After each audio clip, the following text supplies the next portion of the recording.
இன்னக்கும் நிச்சயமாக நீங்கள் துதாவுன அழைக்கப்படுவீர்கள் யோகல் கியாமத்தில், கியாமத்து நாளில் அழைக்கப்படுவீர்கள் பி அஸ்மாயிக்கும், உங்களுடைய பெயரை கொண்டும், அஸ்மாயி ஆபாயிக்கும், உங்களுடைய பெற்றோர்களுடைய தந்தையினுடைய பெயரை கொண்டும் அழைக்கப்படுவீர்கள். ஃபஹ்சினு, எனவே பேர் அழகாக ஆக்கிக்கிங்க. அப்படி இங்க நம்ம தனியா கூப்பிடுவோம், அப்துல்லாபா இங்க வாங்கணும் இல்லையா, அப்படிதான் நான் கூப்பிடுவோம்.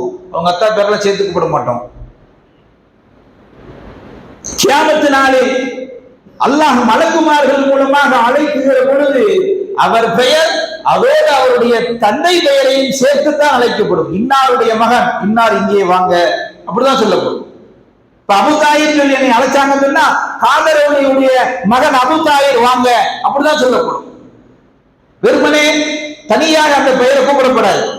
அதனால உங்களுடைய பெயர் சபைகளில் அழைக்கப்படும். அதனால் நல்ல பெயர்களாக நீங்கள் வைத்துக் கொள்ளுங்கள் என்று பெருமானார் ரசூல்